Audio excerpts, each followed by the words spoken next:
Hello everyone welcome back to my another mini blog. आज हूँ Sunday माने किसी तो गोटे स्पेशल हम ही।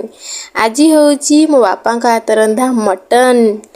बापा ये फर्स्ट मटन को गोटा मसला आउ लुण हल्दी पियाज देकिना सिझे नहीं किसी रिफाइन तेल देकी पियाज को किसी समय भाजी नौ माने पूरा डीप फ्राए करें पूरा ब्राउन करें हल्का ब्राउन करेंगे।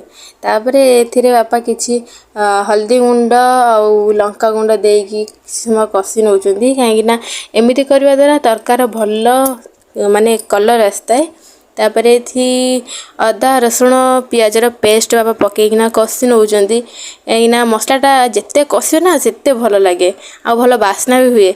खंड मंडल आसिकना लोक पचारे कौन रंधा होमती रोषईटा सेमती कहीं करमी भल लगे। तापर ये बापा चिकेन मसला जीरा गुंड धनिया गुंड गरम मसला पकई बापा कषि नौ किछि गरम पानी भी दिखाई तो सीटा वीडियो आनी पारनी।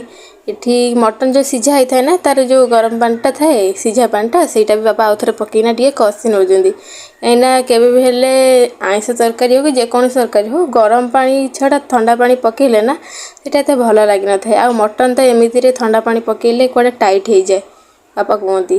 तापर ये लुण पकई तापर ये कंचा आलू पकई बापा कषि नौ सतरे बापा माँ का हाथ ये रंधा ना आम जीवन केवे भी हेले पाइबानी जिते बड़े भी पाउचे कहीं उपभोग न करवा। तापर ये बापा सिझा मटन को पकईना किसी समय कषि नौ भल भाव गोले नौ। ये बापा हांडी रे रोषे करेंगे कहते किंतु जेहेतु हांडी आवेलेबल हो पारानी तो बापा प्रेसर कुकर ही रांधिया कहले पकड़े मुझे एमती रांधि कि हाथ चाटी खाइबू। ये आम तरकारी रेडी हो गला देखो के टेम्पटिंग देखा ना तरकारीटा।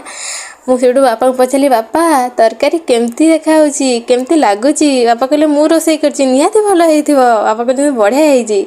ये तो आम समस्ते आम एमती मिसिकी खाऊ मिली मिसिकिना आम भी खाई दौचु आपण मैंने भी एमती थे ट्राए करके देखु आपण मानक बापा को माँ को कहते एमती रोषे करके देवे। सतरे बापा माँ का हाथ रोषे ना आम केबे भी हेले